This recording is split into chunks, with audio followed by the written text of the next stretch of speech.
Good morning, all of you. Good morning, sir.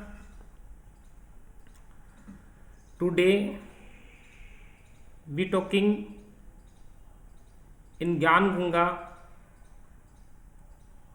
faculty development program on menthol natural product जो MSc final में paper चलता है उसमें ट्रपीन natural products हैं उनमें मेंथोल की हम चर्चा करेंगे। मेंथोल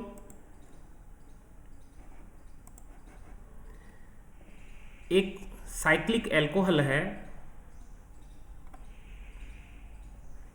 जो पिपरमेंट ऑयल का मेन कंपोनेंट होता है और यह जो कूलिंग सेंसेशन होता है उसके लिए रेस्पॉन्सिबल होता है।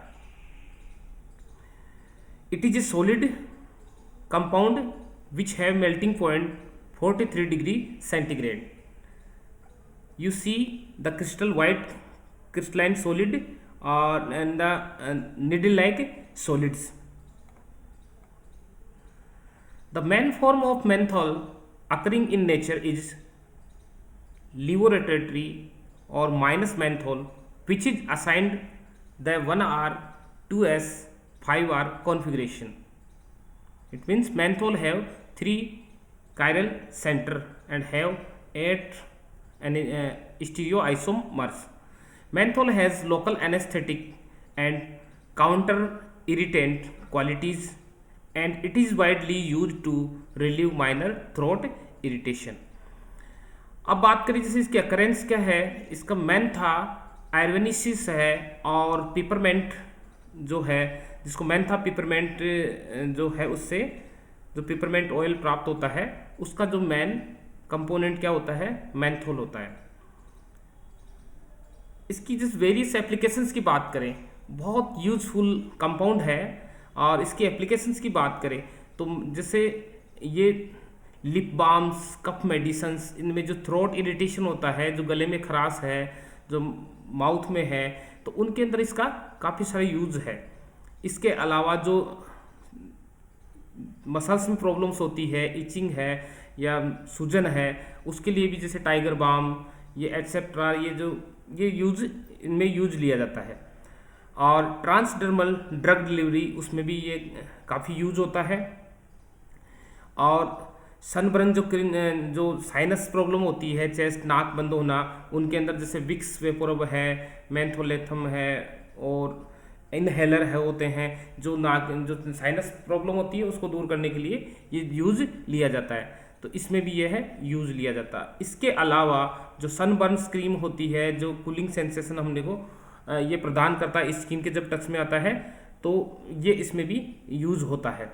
इसके अलावा जो सिगरेट्स के कई ब्रांड है जो सिगरेट के अंदर ये एडिटिव के तौर पे यूज लिया जाता है। Commonly used in oral hygiene products and bad breath remedies, जो मुंह के अंदर जो श्वास में जो प्रॉब्लम्स होती है, स्मेल्स आती है, उसके लिए टूथपेस्ट और माउथ वॉश में च्युइंगम, कैंडी एटसेट्रा इनमें यूज होता है। इसके लिए इन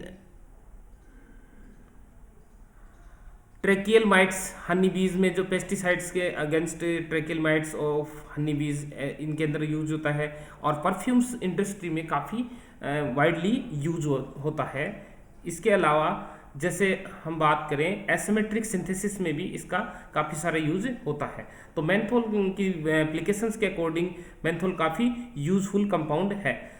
अब बात करें जैसे एमएससी के अंदर जैसे हम पढ़ते हैं किस हिसाब से इसका आंसर दें कि मेंथोल की स्ट्रक्चर कैसे डिफाइन करें, तो स्ट्रक्चर इल्यूसिडेशन की मैं बात करता हूं तो कोई भी अननोन कंपाउंड होता है उसका मॉलिक्यूलर फॉर्मूला मास स्पेक्ट्रोमेट्री और एलिमेंटल एनालिसिस की हेल्प से डिसाइड किया जाता है। इसके अलावा जो कई सारी जो टेक्निक्स हैं इनका यूज लिया जाता है।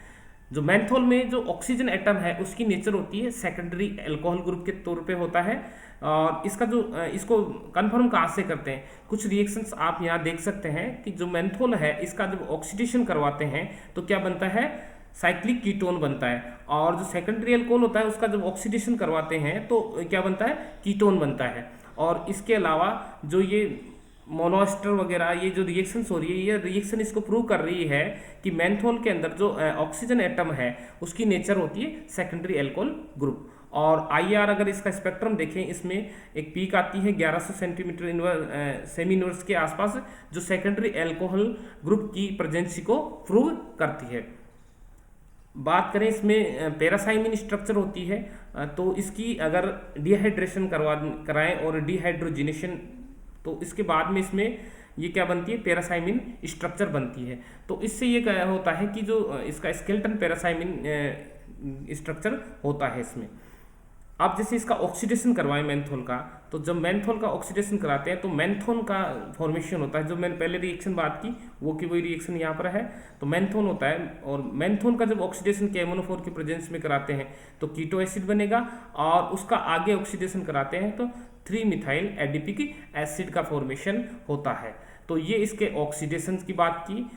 आगे हम बात करें इसके सिंथेसिस की, तो मेंथोल का सिंथेसिस मेनली मैं एक मेथड ले रहा हूँ यहाँ, मेटाक्रिसोल से इसका सिंथेसिस। तो आप यहाँ देख रहे हैं कि ये मेटाक्रिसोल है, और मेटाक्रिसोल का जब 1 मोल है इसका हाइड्रोजनेशन कराते हैं हम, निकल की प्रेजेंस में हाइड्रोजन का एडिशन कराते हैं, तो ये किस में बन जाएगा, ये सेचुरेटेड कंपाउंड में, साइक्लिक सेचुरेटेड कंपाउंड में कन्वर्ट हो गया।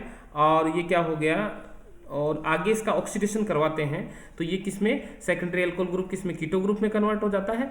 और इसके बाद में डाइएथिल ऑक्सलेट की बात करें तो इसके बाद में इसका एडिशन और सोडियम के प्रेजेंस में, तो यहाँ पर जो कौन सा होगा, ये न्यूक्लियोफिलिक एडिशन होगा इस पर, यहाँ पर जाकर, तो ये इसमें ये कंपाउंड का फॉर्मेशन होगा। इसके बाद में इसका डिकार्बोक्सिलेशन करवाते हैं, हीट करते हैं, तो CO2 यहाँ से रिमूव हो जाएगा और ये क्या, इस टाइप से ये कंपाउंड बनेगा।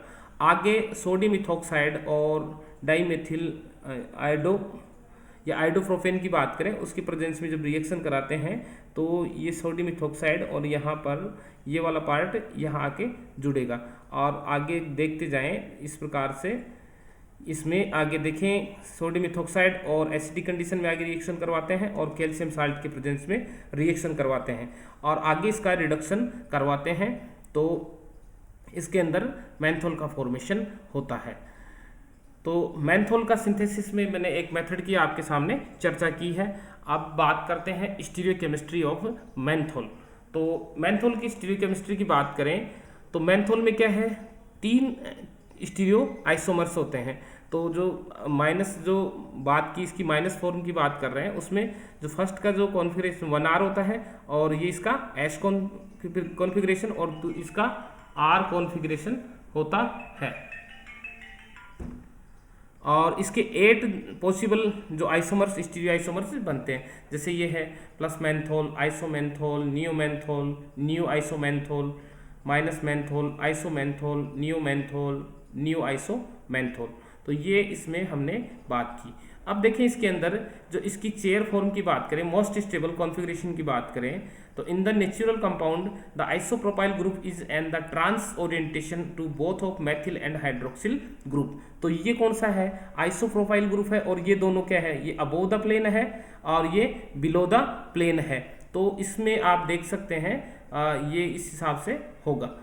और आगे देखें कि द प्लस और minus energy of menthol are the most stable among these based on their cyclohexane conformation with the ring itself in a chair conformation. All 3 bulky groups can orient in equatorial positions.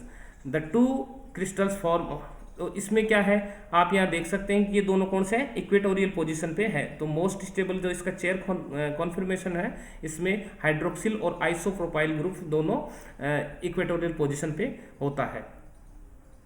और आगे ये बात की हमने इसके crystal की। धन्यवाद। तो मैं धन्यवाद देना चाहूँगा डायरेक्टरेट ऑफ कॉलेज एजुकेशन, जिन्होंने हमें यह अपॉर्चुनिटी दी और इसमें FDP के अंदर पार्टिसिपेट करने का मौका दिया। और मैं धन्यवाद देना चाहूँगा डॉक्टर नरेंद्र भोजक सर का, कि जिन्होंने बहुत ही अच्छा स्ट्रक्चर इसका डिजाइन किया इस प्रोग्राम का, और अच्छे अच्छे इसमें लेक्चर्स करवाए, और बहुत ही इंटरेस्टिंग हमें जानकारियाँ मिली, और काफ़ी हमारा नॉलेज बढ़ा, और काफ़ी हम किस प्रकार से टेक्नोलॉजी को यूज ले सकते हैं, और किस हिसाब से जो बदले हुए परिवेश में हम अपने आप को एक अच्छे टीचर के तौर पे और स्टूडेंट्स का अच्छे के लिए हम और क्या अच्छा कर सकते हैं। ये काफ़ी वास्तव में हमारे जीवन में, हमारे जो लाइफ में इस जो कोर्स का जो वर्कशॉप है इसका काफ़ी महत्व रहेगा, और हम बहुत सारी चीज़ें यहाँ से सीख कर जा रहे हैं। धन्यवाद।